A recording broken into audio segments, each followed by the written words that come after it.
Hello, how are you today? I hope you're fine. I hope you're doing very well. I am Olowo Esther, and this video is brought to you by KIDULTS Learning Platform. I hope you're ready for today's class. You have gotten your paper and your pen ready, and your mindset also to gain abundantly from today's class. I believe you are going to have a great experience today. All right, so let's delve into today's work. Today we will be talking about adverbs, more on adverbs.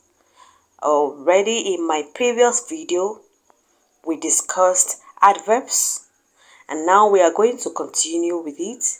We looked at the elementary aspects of adverbs, the meaning of adverbs, the types of adverbs, and we gave a variety of examples. Adverbs of time usually go at the beginning or at the end of a sentence, depending on the speaker's emphasis, or depending on the speaker's point of emphasis, or on the writer's point of emphasis, as the case may be. Okay, so adverbs of time usually come either at the beginning or at the end of a sentence. For example, today I will attend the meeting. So in this sentence, emphasis is placed on today, meaning that the meeting will not be postponed to another day, but I will attend it today. Today is the day I will attend the meeting. Or you can also say, I will attend the meeting today. In the second sentence, emphasis has shifted away from today. So I will attend the meeting today. There is no emphasis again on today. It means that I can decide not to attend again today. But in the first statement, there is emphasis on today. Okay. Then 5. Adverbs of certainty. Adverbs of certainty. I don't think I've mentioned adverbs of certainty before. I didn't mention it before. But we also have adverbs of certainty. They usually go before the main verb. They usually go before the main verb. Okay. They tell us the certainty of an action.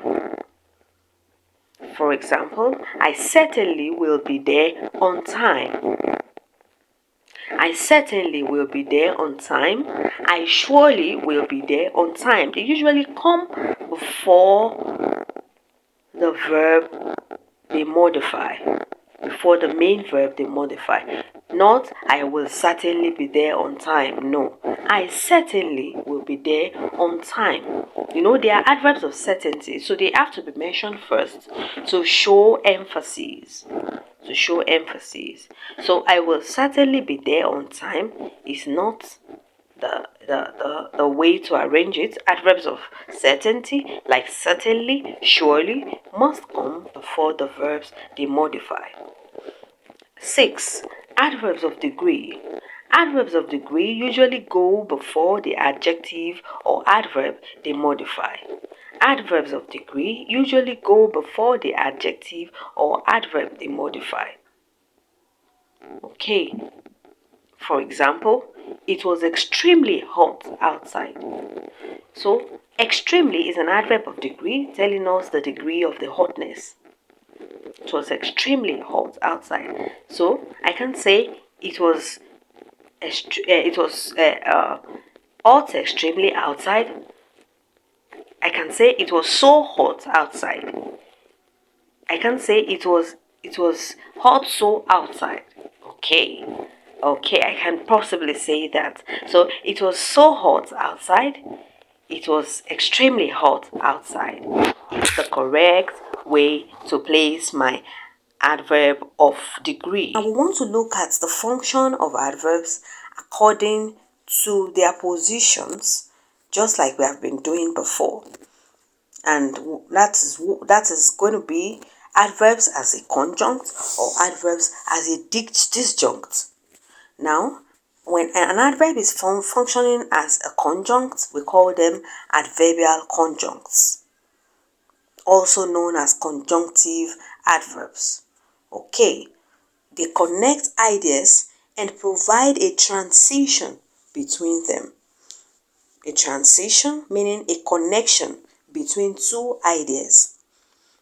Okay, so these examples will be very useful for you when you want to connect two similar or dissimilar sentences.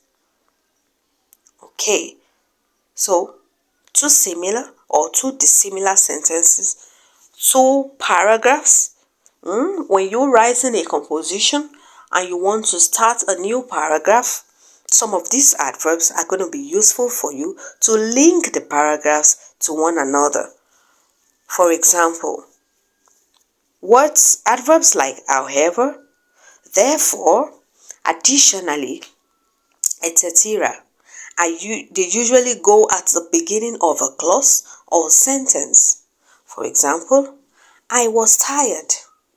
However, I still managed to finish the work. Okay, so an adverbial conjunct usually links two sentences that have some similarity together. I was tired. However, I still managed to finish the work. The I was tired shows that he shouldn't do anything after he was tired, but he still managed to finish the work. So, however, is trying to link the two sentences even though they are dissimilar. Okay. So, adverbial disjuncts are usually used to express the speaker's attitude towards the statement they are making. So, now adverbial conjuncts join. They join two statements or two clauses together. However, adverbial disjuncts are used to express the speaker's attitude towards the statement they are making. Now, let us look at this following examples. 1. Adverbial disjunct of certainty. Remember, I mentioned that we have adverbs of certainty, which includes adverbs like certainly, obviously, definitely, surely, etc. For example, obviously he is wrong about that. Obviously he is wrong about that. So obviously here is modifying the whole sentence. So obviously is showing, is trying to express the speaker's what is on the speaker's mind towards the statement he is making, towards the statement that comes after. 2. Adverbial disjuncts of probability. They include words like probably, possibly. They show possibility. They show probability. So, probably, possibly, maybe, etc. Example, possibly he didn't realize the consequences of his actions. Possibly he didn't realize the consequences of his action. The speaker here could have just said he didn't realize the consequences of his actions, but he decided to put possibly to tell what is on his mind concerning the statement he made. Okay, so who is excited? All right, it's time to practice. We have learned a whole lot and we need to practice what we have learned in this lesson. Okay, so like I told you earlier, get your pen and your book ready to write and also to practice what you have learned in this class. So in your notebook, you're going to write 10 sentences using different types of adverbs in those sentences, and afterwards you classify them into adverbs of manner, adverbs of time, adverbs of frequency, adverbs of degree, and adverbs of place. In other words, when you give examples of sentences that contain adverb, you must be able to identify the adverbs that you have used. You must be able to identify the adverbs that you have used and tell the type of adverb that it is. You can use your dictionary to find out, to be sure that you are correct afterwards. Then 2, we are going to look at the text in the next slide. We're going to look at a text in the next slide and identify the adverb in the text. Okay, past WAEC questions. Okay. 1. What is the correct position of the adverb hardly in the following sentence? What is the correct position of the adverb hardly in the following sentence? She slept last night. Where are you going to place hardly? A. She hardly slept last night. She slept hardly last night. She slept hardly last night. Slept last night. She hardly last night slept last night. Okay, I hope you have found the answer. The answer is hardly, and that will be she hardly slept last night. Okay, that is an adverb of manner. She hardly slept last night. Okay, another one. What is the correct position of the adverb always in the following sentence? What is the correct position of the adverb always in the following sentence? We go to the beach on weekends. We go always to the beach on weekends. We always go to the beach on weekends. We always go to the beach on weekends. Okay, remember we said that adverbs of frequency must always come before the adverbs they modify. Before the verbs they modify. They must always come before the adverbs they modify. So the correct answer is always go. We always go to the beach on weekends. We always go to the beach on weekends. That is the correct answer. Another example here, another question here. The children play in the park after school. The children play in the park after school.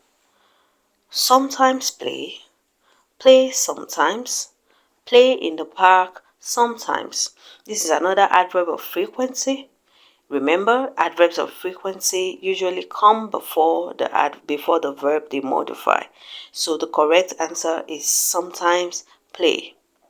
Sometimes play. The children sometimes play in the park after school. Okay, another question. What is the correct position of the adverb extremely in the following sentence? What is the correct position of the adverb extremely in the following sentence? Extremely there is an adverb of degree, and we said that adverbs of degree should come before the verb they modify, or before the adjective they qualify. They should come before the adjective they modify. They modify, not qualify. They should come before the adjective they modify. Okay, so the answer will be the weather was extremely cold. The adjective here is cold. Okay, so the adverb extremely should come before the verb the adjective it modifies. So the weather was extremely cold yesterday. Not the weather was cold extremely. No, the weather was extremely cold yesterday, which is option B. Alright, so we have finally come to the end of our lesson on adverbs.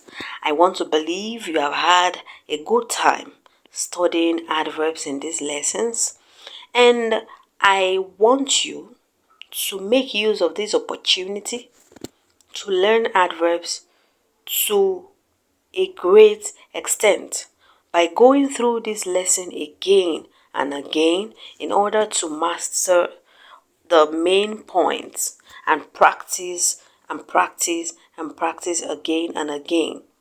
Remember, you cannot practice too much. You cannot over practice. You can only under practice. Okay, so I want you to continue to practice, practice, and practice. The best way you can be a master at something is by practicing it often and often and often again. Thank God we talked about adverbs today. All right, so till I see you some other time, have a nice time. Take care of yourself. Goodbye.